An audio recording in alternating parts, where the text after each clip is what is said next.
ৰাজ্যত অব্যাহত মাৰাথন প্ৰচাৰ অভিযান এইবাৰ সংখ্যালঘু ভোটাৰক টাৰ্গেট বিজেপিৰ সংখ্যালঘু অধ্যুষিত মুৰাদঝাৰত মুখ্যমন্ত্ৰীৰ নিৰ্বাচনী সভা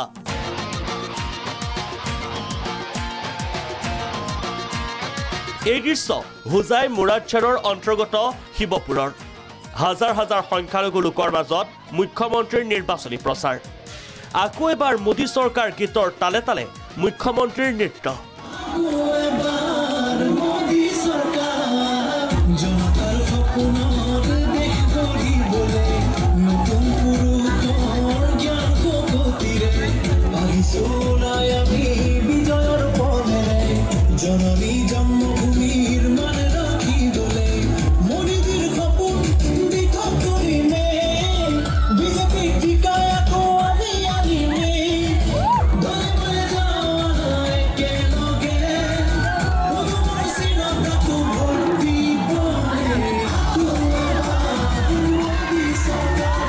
উত্ৰাৱল হৈ মামাৰ হৈতে নাচিছে শ শ ভাগিনে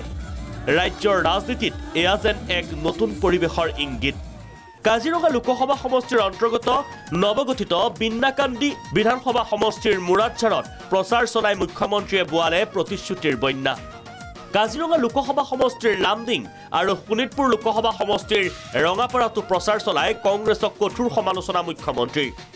কংগ্ৰেছক হিন্দু বিৰোধী আখ্যা মুখ্যমন্ত্ৰীৰ ৰাম মন্দিৰৰ প্ৰাণ প্ৰতিষ্ঠাৰ সময়ত ধৰ্ণা দিছিল ৰাহুলে আপোনালোকে যেতিয়া টিভিত ৰাম মন্দিৰৰ প্ৰাণ প্ৰতিষ্ঠা চাই আছিলে তেতিয়া নগাঁৱত ৰাহুল গান্ধীয়ে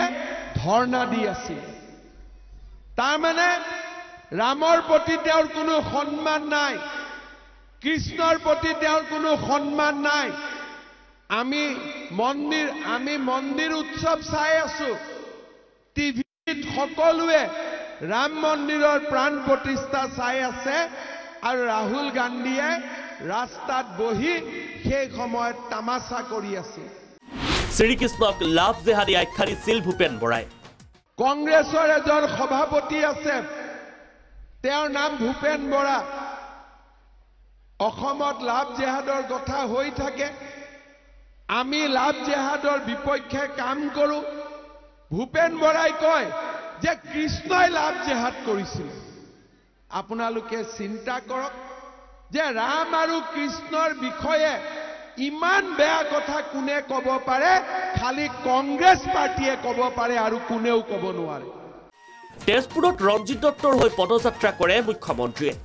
ডিব্ৰুগড়ত বিজেপিৰ সংখ্যালঘু মৰ্চাৰ অনুষ্ঠানত অংশ লৈ সংখ্যালঘু ভোটাৰক আকৃষ্ট কৰাৰ চেষ্টা সৰ্বানন্দ সোণোৱালৰ এই সভাত যিখিনি মানুহৰ মৰম চেনেহ পালোঁ এই কথাই আমাক স্পষ্টভাৱে এই ইংগিতে দিছে যে আগন্তুক নিৰ্বাচনত বিজেপিয়ে শাৰী মাৰিব আৰু বিজেপিৰ প্ৰতি মানুহৰ আন্তৰিকতা এইকাৰণে বৃদ্ধি হৈছে যি ধৰ্মই নহওক কিয় হিন্দুৱে মুছলমানে হওক খ্ৰীষ্টানে হওক বুদ্ধিজে হওক শিখে হওক জৈন হওক সকলো ধৰ্মৰ লোকে মোদী ডাঙৰীয়াৰ নেতৃত্বত সামাজিক ন্যায় পাইছে সামাজিক সুৰক্ষা পাইছে অৰ্থনৈতিক উন্নয়নৰ বাবে সোণালী সুযোগ পাইছে আৰু সকলোৱে সন্মান সহকাৰে ভাৰতবৰ্ষৰ বুকুত জীয়াই থাকিবলৈ এটা শক্তিশালী অধিকাৰ ভোগ কৰিছে গতিকে মই ভাবোঁ যে বিজেপিৰ ভাল কামৰ বাবে আজি সকলো ধৰ্মৰ লোকে সকলো ভাষিক লোকে আজি বিজেপিক আন্তৰিকতাৰে আঁকোৱালি লৈছে নগৰবেৰাত নিৰ্বাচনী প্ৰচাৰ চলাই মুখ্যমন্ত্ৰী আৰু আজমলক কঠোৰ সমালোচনা ধুবুৰীৰ প্ৰাৰ্থী ৰকিবুল হুছেইনৰ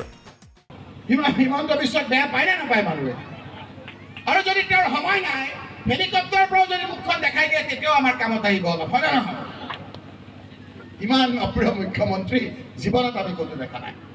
বদৰণি ৰাজবল ডাঙৰীয়াক ক'ৰবাত দেখিছে নেকি আপুনি দেখিছে কেনেকৈ আহিব ইমান দিন বাকী আৰু ফাঁকিত চলিছে তেওঁ এতিয়াতো ৰাইজৰ চকু ধৰা পৰিছে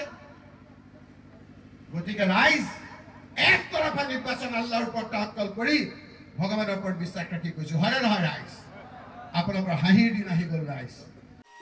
নগাঁও লোকসভা সমষ্টিৰ ৰূপহীহাটত প্ৰচাৰ AIDF প্ৰধান বদৰুদ্দিন আজমলৰ ভোটৰ স্বাৰ্থত হিন্দু নেতাই ঈদৰ সময়ত মছজিদ বা ঈদগাহ ময়দানলৈ যোৱা বুলি কটাক্ষ আজমলৰ কালি কৈছোঁ যে গৌৰৱ গগৈ ঈদৰ নামাজ পঢ়ি মুছলমান হৈছে এতিয়া যেতিয়া মুছলমান হৈছে আমাৰ হিন্দু ভাইসকলেতো মুছলমানক ভোট নিদিয়ে এইকাৰণে গৌৰৱ গগৈ ভোট দিব নালাগে মই সেইটো কৈছিলোঁ বোলে গৌৰৱ গগৈ নিজে আমাৰ ধুবুৰীত কৈছে ৰকিবুল চাহেবেতো ডেইলি কৈ আছে আমাৰ গৌৰৱ সিকদৰে কৈ আছে আৰু যিমান কংগ্ৰেছৰ নেতা আছে চবে গুৱাহাটীত গৈ ধুবুৰীত গৈ এটাই কথা কৈ আছে আসামৰ কোনো ইস্যু নাই অসমৰ এটাই ইস্যু হ'ল আজমল চাহাবক হাৰুৱাই বিদায় কৰি দিব লাগে আমাৰ কোনো মুছলমানতো জুলুকি লগা নাই মই এইটো কৈছোঁ সকলে কি কৰিছে গৌৰৱ গগৈয়ে মুছলমানৰ হাত শিঙি মাৰি আৰু তামাৰ হাতত নিৰ্বাচনী প্ৰচাৰ চলাই বিজেপিক কঠোৰ সমালোচনা এপিচিচিৰ সভাপতি ভূপেন বৰাৰ ভূপেন বৰাই দোহাৰিলে কংগ্ৰেছৰ গেৰাণ্টি অসমত উজনি অসমৰ 5খন চিঞৰ যে বিজেপিয়ে পানীৰ তলৰ কাঁইট দেখা নাই পানীটো দেখি আছে অৰুণোদয় 5 কেজি চাউল দেখি আছে পানীৰ তলৰ কাঁইট দেখা নাই পানীৰ তলৰ কাঁইট বেলট বাকচত দেখিব আৰু বাকচ যেতিয়া খুলি ভোট গন্তি হ'ব তেতিয়া দেখিবলৈ পাব মোৰ বিশ্বাস যে বিজেপিক অসমৰ মানুহে ARDFৰ লগত মিলি এই দুটা সাম্প্ৰদায়িক শক্তিক বিদায় দিবৰ কাৰণে ইতিমধ্যে সিদ্ধান্ত লৈছে কাৰ্বি পাহাৰৰ হামলেনত প্ৰচাৰ চলালে কাৰ্বি স্বায়ত্ত পৰিষদৰ CEM তুলিৰাম ৰংহাঙে মাজুলীত 2 শতাধিক কংগ্ৰেছীৰ বিজেপিত যোগদান ইপিনে যোৰহাটৰ বিজেপিৰ প্ৰাৰ্থী তপন গগৈ বিৰুদ্ধে সৰব আম আদমি পাৰ্টি গগৈয়ে ধন বিলোৱা বুলি নিৰ্বাচনী আয়োগক অভিযোগ তপন গগৈ প্ৰাৰ্থিত্ব খাৰিজৰ দাবী আপৰ ব্যুৰো ৰিপৰ্ট প্ৰাগ নিউজ